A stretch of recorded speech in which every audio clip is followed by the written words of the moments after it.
So in any way, in spite of all these setbacks, our position is no change. Still fully committed middle way approach, not seeking separation. Recently, some sort of difficulties, some sort of crisis or a lot of criticisms happened. So then, morally, I cannot remain as a sort of pretend that things going hopeful or okay. So I publicly accept failure of our approach. So you are publicly accepting yes, failure for the middle way approach. Oh, as far as one aspect of middle way approach, that is bring some positive change inside Tibet, that is concerned to fail.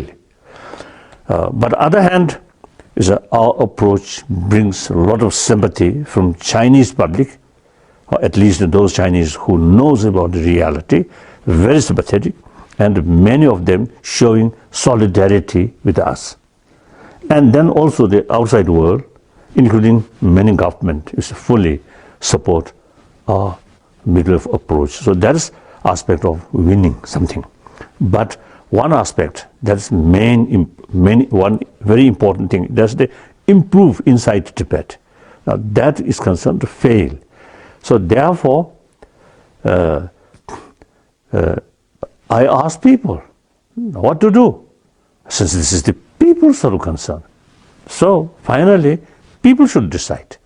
Right from the beginning, when I made this proposal in Strasbourg, I think 1988, right from the beginning, I mentioned finally up to 20 people. So I thought now time has come to ask people. Then the serious discussion took place here.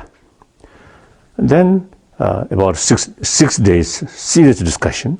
Then finally the majority of them genuinely endorsed our existing position. So we are fully now remain with that approach. So that's the up-to-date sort of situation. Of course, situation inside Tibet is very, very sad. And then one serious concern is ecology of Tibet. Because the high altitude and dry climate, so the environment or ecology, the situation in such condition is more delicate. So recently I met some scientist, one Irish scientist about ecology. He mentioned, and also I think basis on some articles even wrote by some Chinese the ecologist. He mentioned to me, surprisingly I heard this first time, he mentioned North Pole, South Pole, then Third Pole. Third Pole means Tibet. Tibet Plateau. Big area, and the major rivers, you see the ultimate source is related with Tibetan sort of plateau, sort of ice or snow like that. So almost as North Pole, effect or global warming from North Pole, similar Tibet also. So they mentioned Tibet as a third pole. Now, the global warming every year, 1 year, 0.1, according to him. Then Tibet case, Tibet plateau, 0.3, much quicker, much faster. So then he mentioned, or he predicted, if present situation go like this, then within 15-20 years, some of the major rivers eventually will dry. That means from Pakistan, India, Bangladesh, many Indochina, many countries in Indochina, and also mainland China, major rivers cover all these areas. So I think the over billion human beings, their life depend on these rivers. So it is a very serious matter, very, very serious matter. The Chinese government should take more seriously about the protection, full protection of ecology in Tibetan Plateau, because their own sort of future very much related with that. And India as well, and these neighboring states. Let me show you. I came upon this photograph today of you in Tibet. And you can see Chen Yi, Chinese official, foreign minister, Chen Yi. And there you are. Very open-minded. Very, I think, genuine communist. Very scientific-minded, realistic. Wonderful. Actually, this is 1956. The day or the occasion we open the preparatory committee of Tibet Autonomous Region. When you look at these images, when you look at this picture and you see yourself, you're just in your 20s, you're very young here, and you look back at this and you think now, as you've just said to us, that your people are now facing, as you say, all these years later, a death sentence. Do you, Your Holiness, have regrets about your decisions between then and now?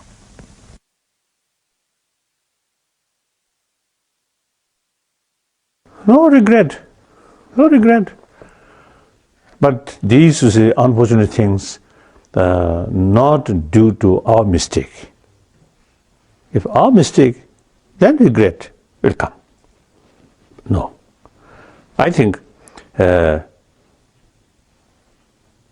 all these destructive sort of policy happen, as I mentioned before, early 50s, Chinese government policy, realistic. What has your position of non-violence, what has your position of non-violence really brought you, your then, people? Yes, first let me finish my sentence. Mid-50s, that was 1956, 57, then the whole policy became leftist. That is the, I think from the Chinese viewpoint, maybe that's the regrettable. Then 59 crisis happened, the Cultural Revolution happened, all these sort of destructions took place, and then even in the recent decades inside Tibet, more hardliner, where their thinking is more leftist. Whenever party secretary, more leftist view comes, things become more harder, and that creates much more sort of the resentment among Tibetan.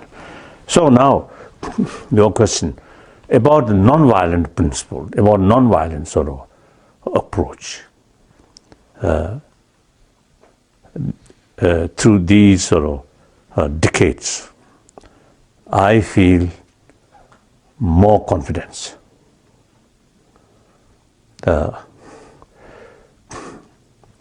Early 50s, then of course Tibetan army, there are some violence, of course, involved. At that time, the political responsibility, temporal responsibility, not on my shoulder. Then, soon after I take this responsibility, then 7-point agreement is signed, 51, May 51. Then 56 on, some open revolt started from eastern part of Tibet, from Kham area, outside autonomous region of Tibet. Now that eventually spread more area, 57. 56 I came to India, then 57 I returned, in spite some suggestions within Tibetan community, Tibetan officials, I should not return. but I return with hope. Things will be, and then Chuale also promised reform 6 years postponed. Immediate cause of this uprising in Sichuan province, and Xinjiang province, or what to say, Xikang province at that time. Later, you see that absorbed into Sichuan province. So at that time, Xikang province and Gansu province, then I think Qinghai province, like that. So, these we very much hoped the Chuanle's promise as a reform 6 years postponed. That decision made by Chairman Mao himself. So these give us hope. Now things may cool down, and manner sort of these violence now no longer. That's our hope, and we try our best. But then instead of, you see, they're stopping these things increasing. So all these, whenever you see some sort of resentment with violence, difficult. No. But this After the march, I received information. Afternoon, 10th March. Now, you see some people, some Tibetan in Lhasa, now moving demonstration. Then immediately I felt, oh, now crash, sooner or later crash will take place. So after that, same sort of anxiety, same sort of disturbances, emotionally also, which I experienced 1959, 10th March.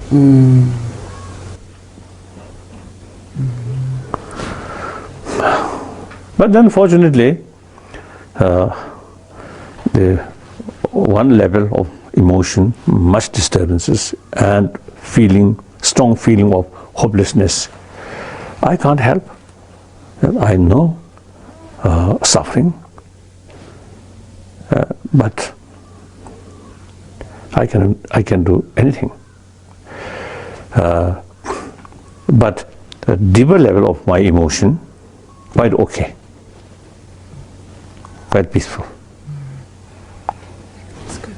So back to our question, which was about nonviolence. So therefore, I mean these sort of events, actually I feel more confirmation our non-violent approach is the best way